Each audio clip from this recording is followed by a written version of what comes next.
kind of a big acting role for you. But the thing is with me, I always, remember you like the heel, the villain, but I've never seen you kind of in this way. You're playing the abusive stepfather. Was this kind of a big stretch for you? Because you've obviously played a great heel with DX and all that stuff and throughout your career early on with the Heartbreak Kid, but 90 Feet from Home, playing this abusive stepfather, what was that like? Yeah, that was it was very different, way out of my wheelhouse, way out of my comfort zone, especially now.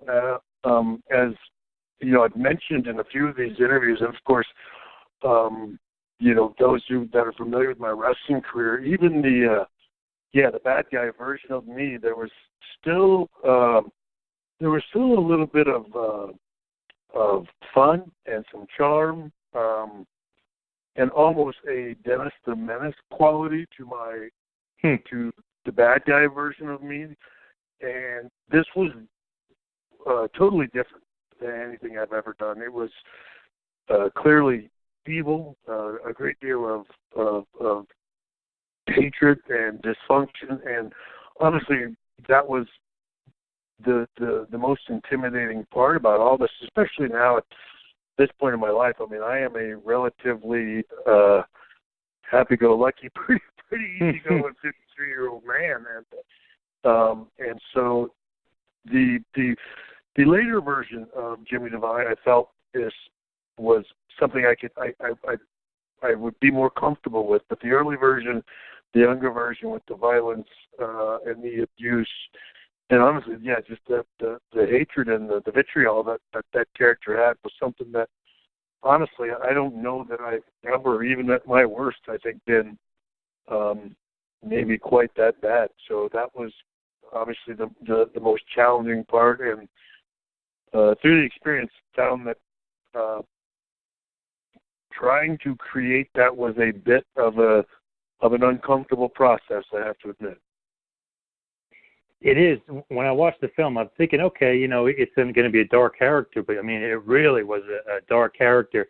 You didn't want the stepson playing baseball, but you kind of, went about it, like you said, in an evil kind of crazy way. Because, you are such a devout Christian, was that very difficult to almost find that in yourself, to play that crazy of a character? Well, yeah. Well, again, it's the one thing that I guess helps me is that there's yin and the yang to everything. For I don't know, humility, righteousness, all of those things. There's evil, there's hate, there's pride, and I really don't think you can appreciate the one truly unless you have a real understanding of the other. And so, from that standpoint, certainly I had peace within myself as far as doing the role, but honestly, the challenge was again knowing and wondering if I could commit to going there in a very uninhibited, no holds barred way. Again, I was very concerned because again, I don't. It's you bring out qualities that even if they're, I don't know, maybe I would, they're in all of us, and so, but gosh, you worked, so majority of us work most of our lives trying to get away from those and I don't know, keep them under wraps and secure them in a little lockbox in our heart or in our mind or something. You work very hard to not allow them to get out, and this was a time when you're supposed to. So it's a bit I don't know, kind of strange, I guess. And again, I as I've told everybody, I don't know that I certainly don't have the experience to be able to just turn something like that on and off. Again, with like a switch, I haven't been acting long enough to just manufacture that on command. And so, for me, it was a process of trying to get there and allow yourself to I don't know, engage with this side of you that you have really one, really never been in touch with, not to that depth, and certainly even those areas that you have at one time in your life, you've distanced yourself so far from them that it's kind of strange to want to allow yourself to willingly go there. And this is such a different role, like you mentioned, such a dark character. But you think wrestling, because a lot of people think like, oh, wrestlers can just jump into acting and kind of go back and forth, but it is a lot harder than people think. You think wrestling helped prepare you for acting? Obviously, you've been in other acting roles before, but do you think being a wrestler and being so good in front of the camera, you think that made it easier to transition for your acting career? For sure, yeah. Again, look, there's just there's a comfortableness on camera. There's just an overall comfortableness in performing in general, and again, allowing yourself, stripping yourself of a lot of insecurities, a lot of walls, a lot of stuff that you may put up. Again, allowing yourself to really embrace every emotion in the spectrum, I think, is something that I was fortunate enough to really try to do in my wrestling career, especially as it went on, as the product and as the fan base got more sophisticated and started to appreciate and understand a lot more of the subtleties and nuances that even the wrestling world was starting to embark on. That was something that as I got older, I really enjoyed. After a while, you especially for me, you sort of play you're sort of playing the same guy for the most part for the majority of your career, and the only way to experience any type of range is to allow that character to run the gambit of emotions, from a storyline standpoint, and that was something that, again, I had the opportunity to do in my career. So I would definitely believe that helps you get over a lot of those inhibitions that one might normally have, not having had that experience. Absolutely, and obviously, acting is a big part of your what you're doing now. But being down in NXT at the Performance Center training, and I always see the trainers down there. I'm like, okay, this guy is great, or this, William Regal is great, or this guy, it's great to have Robbie Brookside. But when you have a legitimate Hall of Fame main eventer for many years training the guys, I think that kind of brings it to another level, right? Having you down there almost kind of elevates it even further. Having Shawn Michaels, my God, down at the Performance Center, that can't be anything but a huge, huge positive for those kids. Well, and again, that's I will say this: they have got, honestly, what they've got going there is so phenomenal that I got to be honest. It doesn't really matter, respectfully, what kind of credentials you come in with. You have got, the most important thing one needs to understand about working at the Performance Center and NXT is you want to add to what is already a part of a phenomenal system. And that was honestly my biggest, you notice it as soon as you come in the door. And that's something that hits you right in the face when you come in. And that was honestly the most important thing that I expressed with Hunter and Matt is, my goodness, what you guys got here is really great. I would love to be a part of this, but only if I can enhance it and make it better and add to what is already a very fluid and efficient system. And look, and a lot of that is just trying to find your place. Again, because they've got so much covered, you start to look at it as where can I help the most, and so. I hope I've been able to do that. It's been a sheer joy to be a part of it. It's been a great learning experience for me, which is one of the things that I, strangely enough, I said to everybody when I got there, is that I really feel like if I'm to do well here, I will learn as much as I hope to be teaching, and I really do think that's happened. That I'm hoping that the product has and will continue to get better with all of the people that we're adding, myself included. But it's exciting for me again because at this late stage of your life, learning other aspects of the wrestling business, a business that I've loved since I was 12. It's pretty special. It's, you don't always imagine yourself 53 years old and being in the same line of work, you've been in since you were 19 and still learning to learn new and different aspects of it. And that's, to do that, again, with your buddies and then, of course, with a bunch of talent, that is a joy to work with, and clearly it makes it easier that they're a generation that sort of grew up with me and Road Dogg and Hunter. And so right now I feel like it's something that works for all of us in a real positive way. And you could definitely tell when you're down there. I mean, I feel like it's kind of elevated the guys like Gargano and stuff. I feel like his matches are getting better. Not saying it's all you, but it's definitely a product of having a guy like a Shawn Michaels, which is kind of hard to believe. Like, man, this guy is your trainer. It's pretty amazing for those kids down there.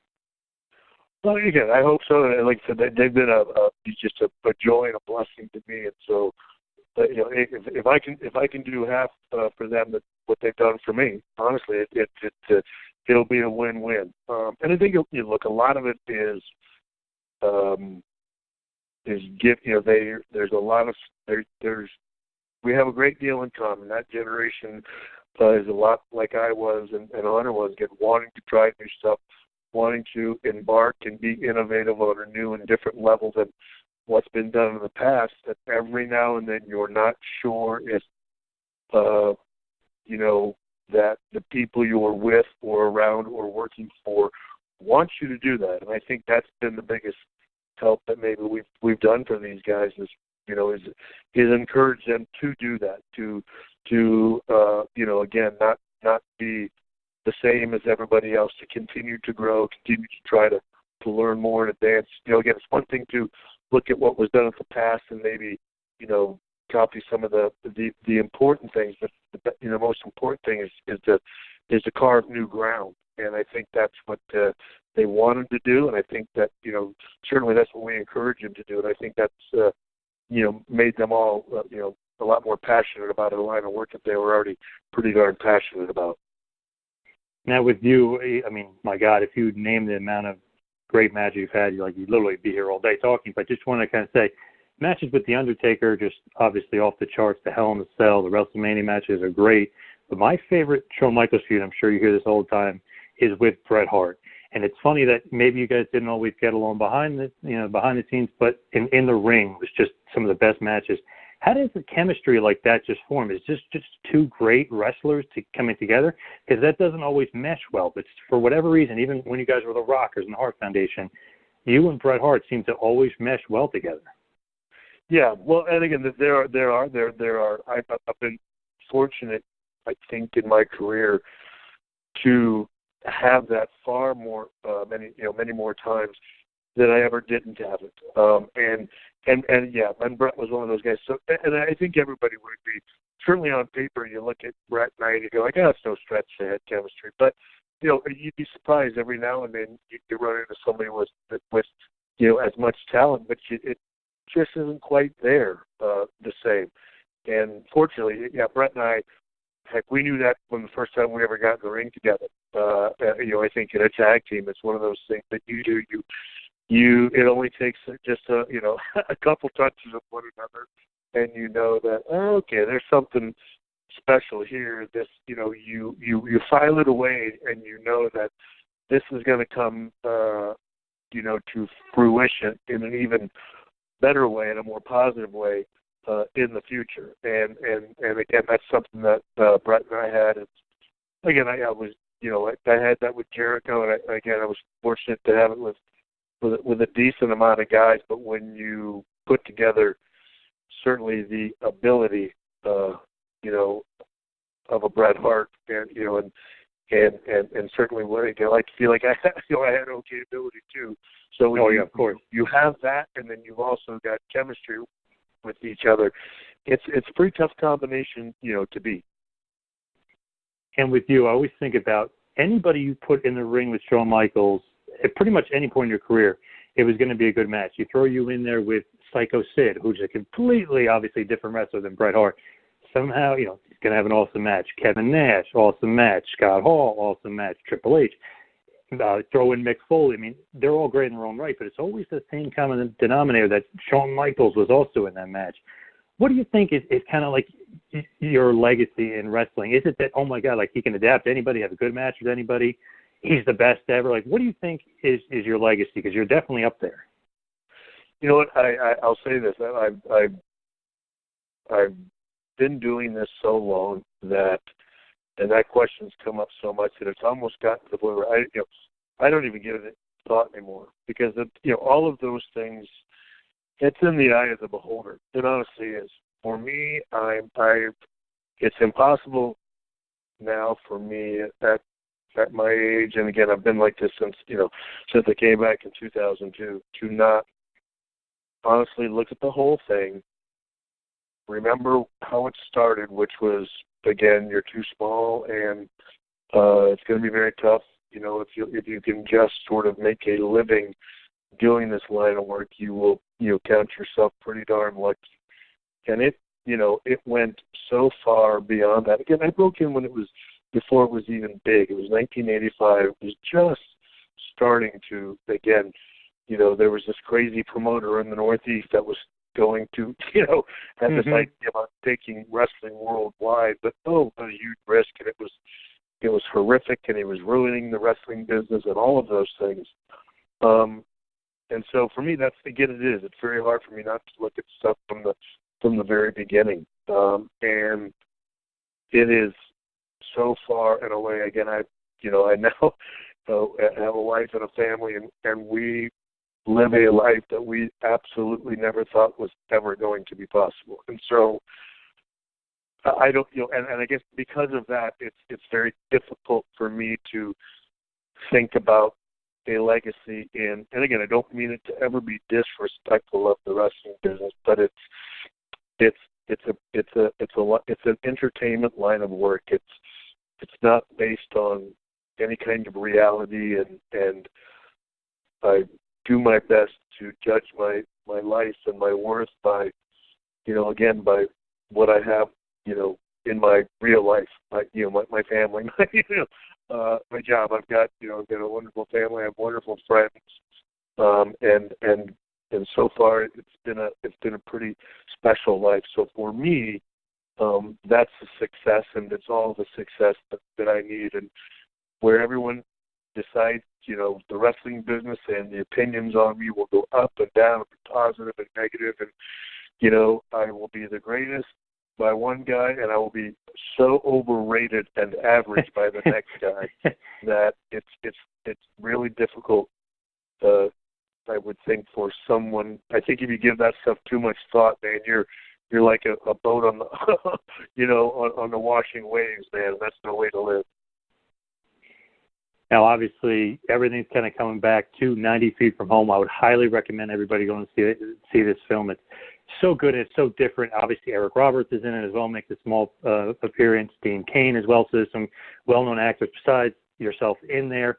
It's a real drama, but please just give one last pitch for 90 Feet from Home. Well, certainly appreciate it. And again, for me, I want to thank Brett Bettman for just giving me the opportunity. I mean, it was a role with real depth, real range, and that is just not something that, I don't know, doesn't come a lot of WWE wrestlers' way, and certainly there are people that are far more experienced and better at this job than I was, and so I really appreciate the opportunity that he gave me so that I could find out if I even had a snowball's chance in heck trying to do this stuff. It was a great deal of fun, a joy to do, and a film that we're all really proud of. Now, please give us, some plugs not only for the movie but for yourself. Where can the fans kind of, reach out, find Shawn Michaels wherever they need to find him, whether it be social media or otherwise? Well, I guess that's all I got. I guess is the Twitter. It's at Shawn Michaels, and I don't even do that much.